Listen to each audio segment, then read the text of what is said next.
Peggy 18.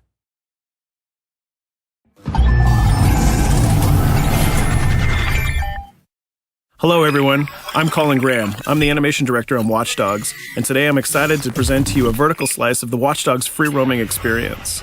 So actually, this is not a mission. Everything we're going to showcase today is completely systemic, and we're free to do as we please.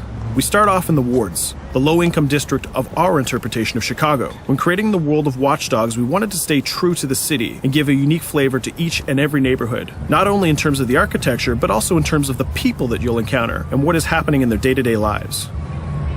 In the wards, you'll see working-class citizens, rusty cars, gang members, abandoned houses, and low-grade pawn shops. It's really not the kind of place that you're going to want to be alone after dark.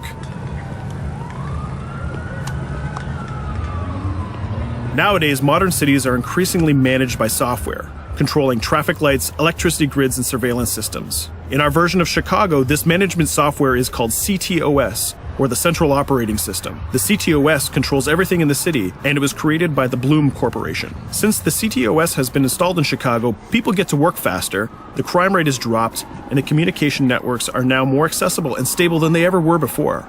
It goes without saying that if everything is connected, somebody able to take over the system would be extremely powerful. At this point in the game, we don't have control over this district's CTOS system.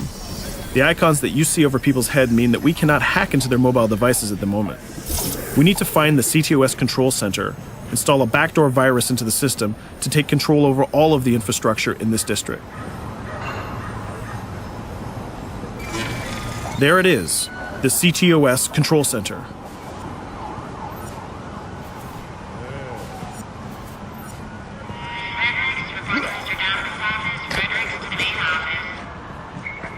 Watch it. You're walking someplace you got no business. It's heavily guarded. Let's see if we can find the server access codes from a distance.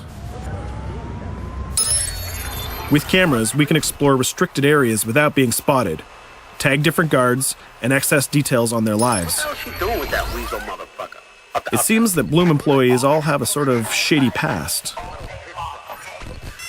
There it is, the access code to the server room. Unfortunately, we can't access the server via the cameras. We need to sneak inside. One thing that was really important to us when we designed Watch Dogs was to fully support different player styles. Every situation in the game can be tackled the way the player sees fit.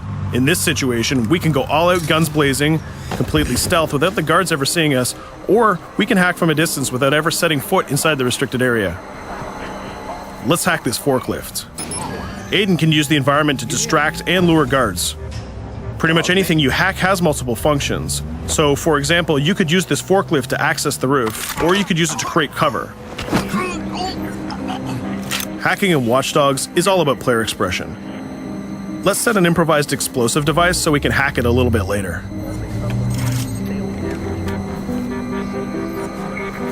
You'll also notice Aiden's low-profile stance.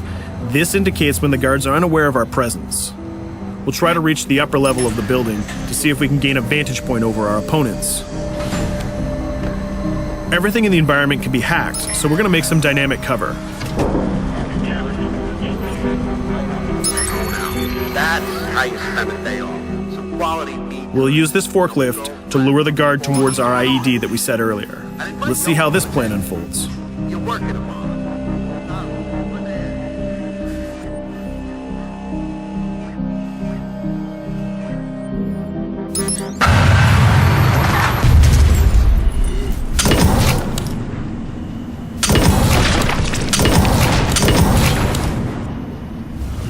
What you just saw is called focus.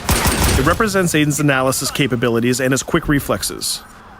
This gives the player more time to combine core game mechanics together, such as shooting, hacking, and driving, in order to handle more complicated situations.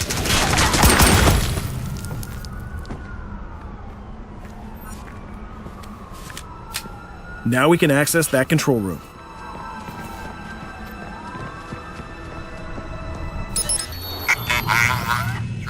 Drop 2, 5.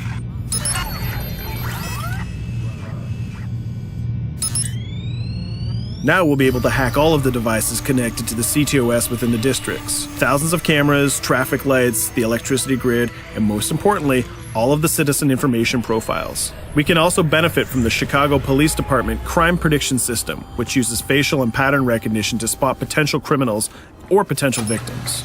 Since this is a pretty rough neighborhood, I'm pretty sure we're going to stumble on some suspected criminal activity pretty soon. And there it is. The system just pushed an alert of a potential crime. We can see the system trying to triangulate the location on our minimap. Take note, this isn't a mission. This can happen anywhere at any time. We've just spotted a potential victim. It's always up to the player if he wants to investigate or not, to take action or not. So let's see how this turns out. Yeah, you're right. Could I just...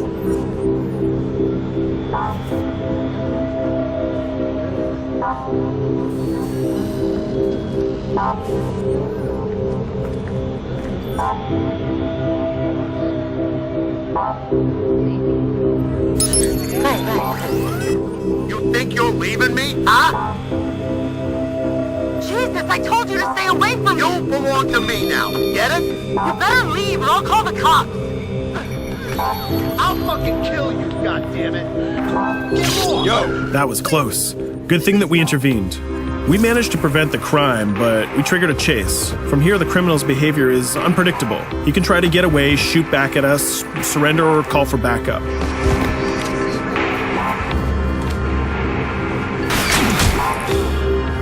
It seems like he decided to get away by car. Let's chase him down. In Watch Dogs, we have a wide variety of vehicles. Each one of them has their own unique properties and handling. Let's see how we can use the CTOS to our advantage to neutralize this criminal and leave the cops to deal with him later.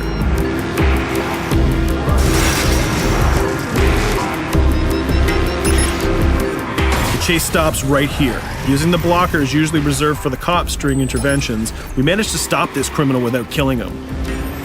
This gives us a reputation bonus. This system is at the core of the Watch Dogs experience. Depending on how we handle different situations in the game, the media and the citizens will have a different perception of our hero, whether he is a true vigilante or a reckless criminal. This will have repercussions throughout the game. Now, let's head for the Loop, the historical district of Chicago, where you're going to find the most iconic buildings in the city.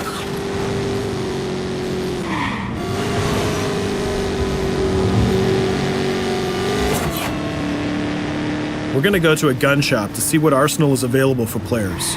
The economy is a big part of Watch Dogs. Players will be able to grow their arsenal with weapons and craft their tools in order to increase their power and their hacking abilities.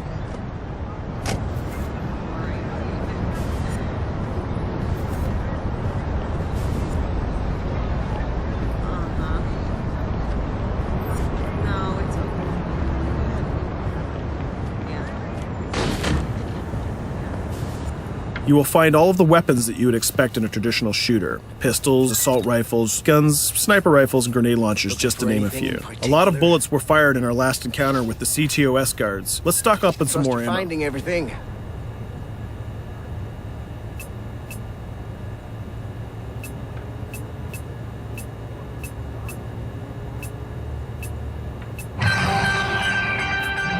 As we mentioned earlier, the media keep track of your actions and the citizens are going to react according to the perception that they have of you. Here, the media is reporting a crime in which you are the #1 suspect. The gun shop owner recognized you and decided to trigger a silent alarm to notify the police. Copy that. Possible wanted suspect presumed armed and dangerous. Police are now trying to locate the source of the threat using the surveillance system in the city, represented by the yellow circles on the minimap. Come in, PH3.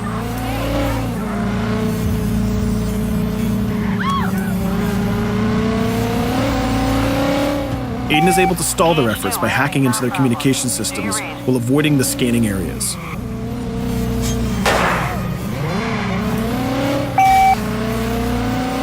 PH units, do you copy? Repeat, squad to all PH units. Once they've lost our trail, we can go back to our activities.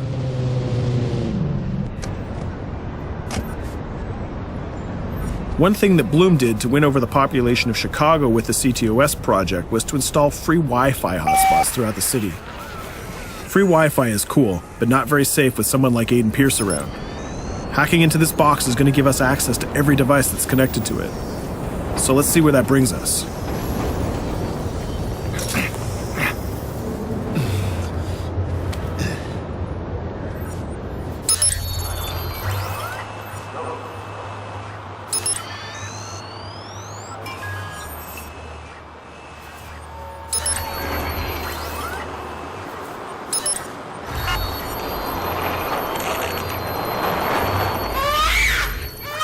We just hacked into the webcam of a laptop. It seems that we're in the apartment of a mother and we can hear her baby crying in the background. Her bank information is in her mobile phone sitting right there on the table in front of us. It's totally up to the player whether we decide to steal it or not. Of course, this won't affect our reputation because nobody can witness this action. Just like in real life, nothing is totally black or white, but rather many shades of gray. This is exactly the situation where we want the player to question his own morality. Let's go withdraw that money. If you think that you're alone, think again. Aiden is not the only hacker in town. Someone's trying to install a backdoor virus on Aiden's phone in order to steal a portion of the information that he's gathered through the game so far. First, we're gonna have to reach the area where the signal is coming from.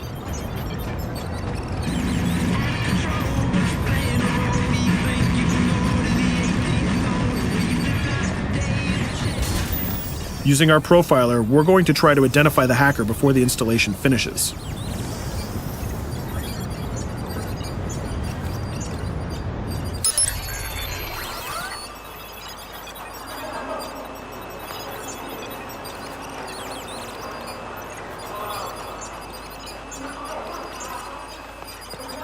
There he is.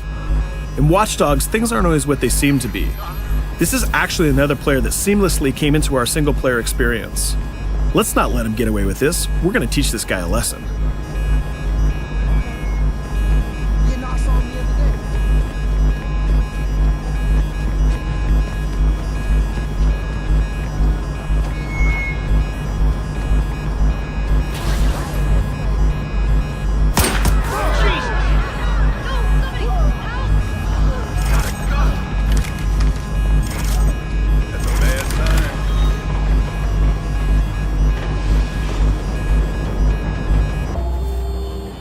We stopped the hack, but the hacker managed to get away.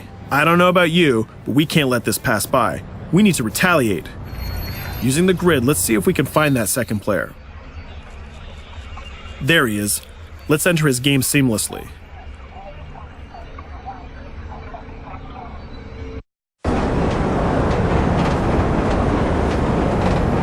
The second player is not yet aware of our presence. If we act carefully, he might think that we're one of the many NPCs in the city.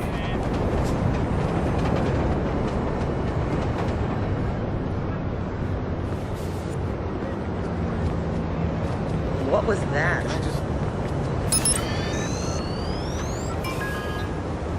So let's find a place to hide and start hacking. What's going on?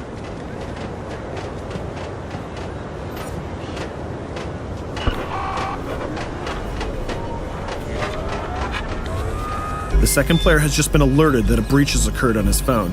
He's trying to find us using his profiler.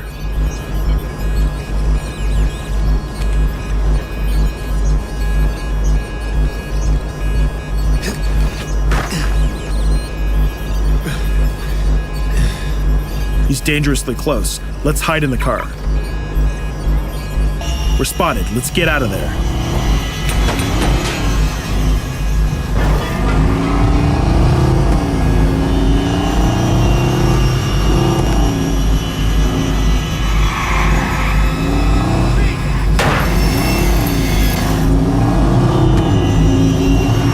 Let's set up an ambush right here. By dragging the other player back here into the alley, we make sure that no civilians get hurt during the firefight. We didn't succeed in hacking the second player, but we did get a little bit of revenge. So that's what we have time for today. We hope you enjoyed our quick gameplay session. Stay tuned for more about Watch Dogs.